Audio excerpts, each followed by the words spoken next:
You're watching UATV News. My name is Ina Kosinska. Good evening. US President Joe Biden to arrive in Ukraine, although this is not likely to happen this year. According to Ukraine's Foreign Minister Dmytro Kuleba, this is not in line with the diplomatic practice. Therefore, after Ukrainian President Volodymyr Zelensky visit to the United States and meeting with Joe Biden, the Ukrainian and American sides will now focus on fulfilling the agreements reached.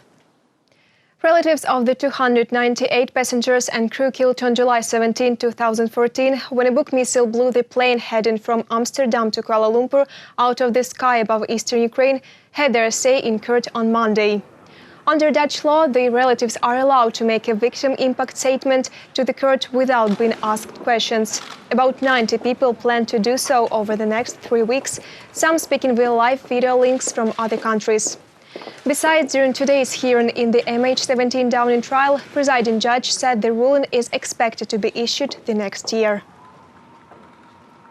I think probably next to the verdict, it is one of the most important days for the family members, because they can speak to the court, but through speaking to the court, they speak to the suspects and also to the responsible people, wherever they are hiding.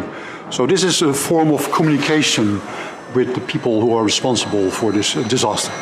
It is now time for a conviction. I plead to the court that the victims and their families now receive justice. To the perpetrators, 7 years ago, you broke up my family in the worst way imaginable. 7 years on, I am determined that you will never ever break my spirit and capacity to live and love just as my dear parents would have wanted me to. Anniversary of the Minsk Agreements. 7 years ago, in the capital of Belarus, representatives of Ukraine, Russia, the OSCE and illegal armed groups signed a document that was called upon to end hostilities in the Donbas. Its main precondition, namely the ceasefire, is being continuously violated by illegal armed groups. Besides, Russia is not fulfilling the agreement reached yet in 2014 as well. Our journalists will tell you more. The document concerning the situation in Donbas includes 12 points, the main of which is an immediate ceasefire. Russia violated it almost immediately after the signing. The Russian Federation requires execution of the Minsk Agreements in the form in which they are written now, while the Ukrainian side, President Zelensky, insists that security should be the first point. That is, if there is a ceasefire, disengagement and control over the Ukrainian border, then the talks about the political part could be resumed.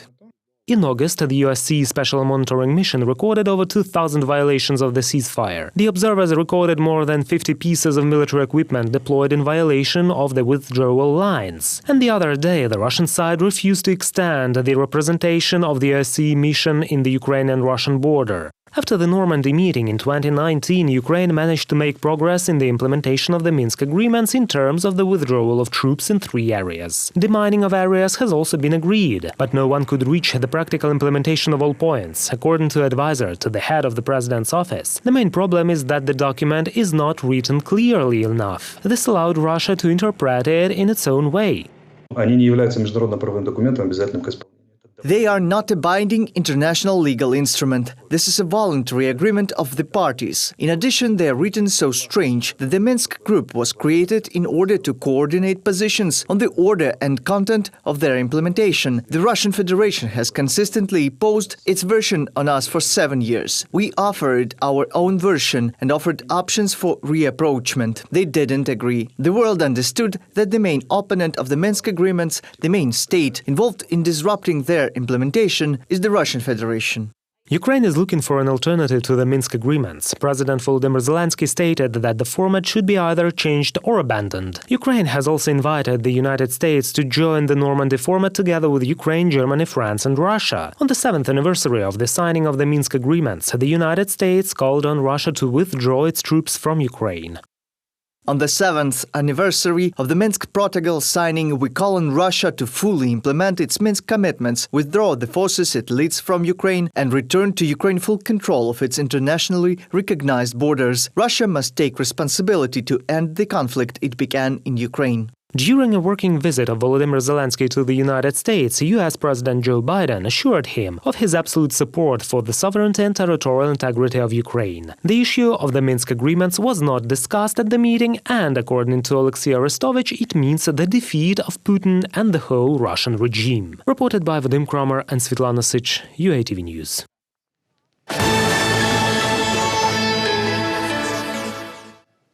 Violent persecutions are only one of the methods occupation authorities of Crimea employ to intimidate Crimean Tatars who stand to protect the rights of their people on the Russia-occupied peninsula. The Kremlin is systematically purging Crimea from everything related to the identity of its indigenous people. Over the past 7 years, 30,000 Crimean Tatars have left their homeland. Education in native language is inaccessible for their children.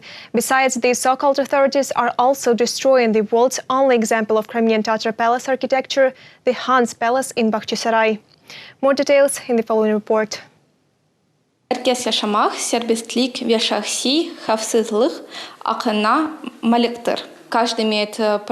Everyone has the right for life, freedom and personal inviolability. This is how the Universal Declaration of Human Rights sounds in Crimean Tatar language. High school students in Crimea will no longer be able to understand many terms without a dictionary. During the 7 years of occupation of Crimea by Russia, the number of schools in the peninsula teaching Crimean Tatar has decreased by half. And when choosing the language of studying for their kids, parents are given a filled-in document where Russian is indicated as their native language. We are aware of cases of administrative pressure when parents are forced to write statements in which they refuse the right of their children to study in their native language. Or if parents insist altogether, these lessons are scheduled last at the end of the day. Besides, Russia uses Islam, the Crimean Tatar religion, to create a false image of Muslim extremists. On the one hand, they build a central mosque, or rather, they do not interfere with the construction of it. Yet it has been pushed forward through all these years. On the other hand, people are being persecuted. And today, under the so-called Hizb ut-Tahrir case, around 80 people are being kept now in the FSB detention facilities. The Khan's Palace in Bakhchisarai, which is the only surviving object that confirms the origin, development and formation of the statehood of the indigenous people in Crimea, is now under the threat of destruction, due to the so-called restoration, which the occupation authorities began in 2017. By the example of the Great Han's Mosque, we have already seen how the so-called restorers of the Russian Federation work. We completely lost the authenticity of the Great Han's Mosque through having its roof replaced with new construction technologies using the latest building materials. Same happened to the outside decor and the interior of the mosque. The national identity of the Crimean Tatars is perceived as one of the main threats to Russia's security on the peninsula, experts say. The invaders do not recognize the Crimean Tatars as indigenous people and are trying to substitute it with the concept of the Crimean people or Crimeans. But such an ethnic group does not exist. Restrictions are crime. It is difficult when you are told that your national flag is a terrorist one, or when the language is restricted and when communication with the outside world is limited. Considering masters and cultural workers, the situation becomes even more complicated. Russia called the Majlis an extremist organization and banned the activities of the representative body of the Crimean Tatar people. At the same time, the Russian Federation is trying to convince the Crimean Tatar diaspora in Turkey and Uzbekistan of the legitimacy of Crimea occupation. These are the tools that the occupation power of Crimea uses for a broader purpose, to legitimize its presence in Crimea and prove the so-called Russian history of Crimea in the past, present and future. Therefore, it is very important to show that the Crimean Tatars do not and never had any particular cultural heritage, or that it is not so important to preserve it. Experts underline that it is very important that Ukraine, in addition to a competent domestic policy, appeals to international organizations. 2 weeks ago, Kyiv sent a new package of evidence on the destruction of cultural heritage in Crimea by Russia to the International Criminal Court. Reported by Vadim Kramer and Svetlana Sich, UATV News. Strict quarantine in Ukraine may be introduced before September 15. Natalia Vinograd, expert of the Ministry of Health of Ukraine, told this to our TV channel. At the moment, 3 regions and the capital are on the verge of leaving the green quarantine zone. The COVID-19 incidence rate has already been significantly exceeded in Chernivtsi, Luhansk, Kherson regions and in Kyiv.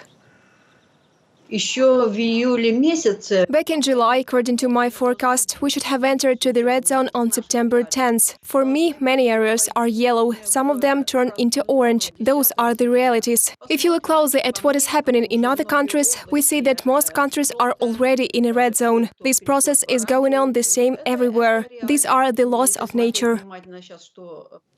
At the meantime, starting Monday, September 13, Ukraine is likely to again enter the yellow quarantine zone. According to Minister of Health Viktor Leshko, this initiative is propelled by growing COVID-19 incidents. The minister reminded that the transition to the yellow zone is set to cover the whole country. In the future, each region, depending on the incidence rate, will be assigned to certain zones individually. Currently, Leshko notes there are no grounds for putting any region into a red zone with maximum restrictions. We had several government meetings and conferences which clearly show that Ukraine has already exceeded the indicators that can switch the country from a green level of epidemic threat to a yellow one. We have filed a motion from the Ministry of Health to the Cabinet, which will consider our appeal, and most likely next Monday, Ukraine will move to the yellow level of epidemic threat. Additional restrictions will be set provided for the yellow level and related primarily to mass events.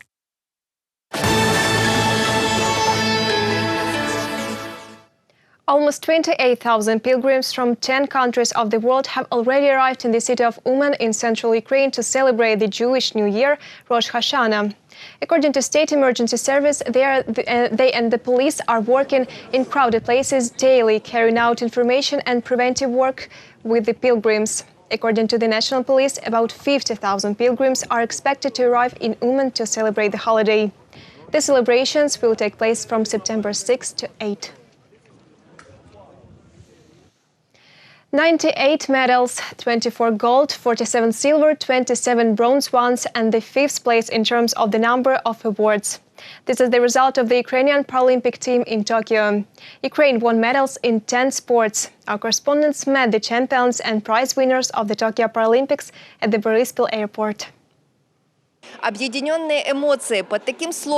United by emotion. Under this slogan, the Paralympic Games in Tokyo were held from August 24 to September 5. On Sunday at Boryspil Airport, after a long flight, our Paralympians were greeted by friends, fellow athletes, the country's sport leadership, journalists, and of course, relatives and friends.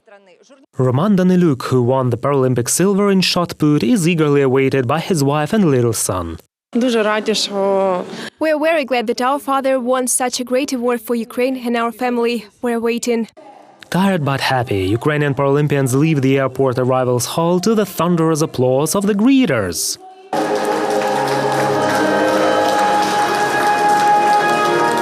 Our team won 98 medals in Tokyo. Almost half of them are the merit of swimmers. Maxim Kripak has 7 medals, 5 of them are gold. The Ukrainian was named the best athlete of the 2020 Paralympics. Yelizaveta Mereshko won 5 medals. I'm very grateful for support, for following my results. There were moments when I almost physically felt warmth in my soul. My rivals were mostly 10 years younger, and of course it was hard to fight. But 3 distances, 3 medals. I'm happy with the result. After the official ceremony, the athletes could finally hug their relatives. Holding his son, athlete Roman Daniluk tells how much work he put into his medal. I'm happy because I haven't been home in a long time. The hardest part is training. The competitions themselves are not difficult. The hardest part of these are 4 or 5 years of daily trainings, 2 workouts a day, even on Saturdays. 20 records, including 7 world records, were set in Tokyo by Ukrainian Paralympians. But they will not have to rest for a long time. A few weeks pass, and they will be getting ready for the new 2024 Paralympics in Paris. Reported by Olena Diduch and Inna Kosinska, UATV News. That's all for this hour. More updates on our official website, YouTube, Twitter and Facebook pages. Thank you for staying with the UATV channel. Goodbye.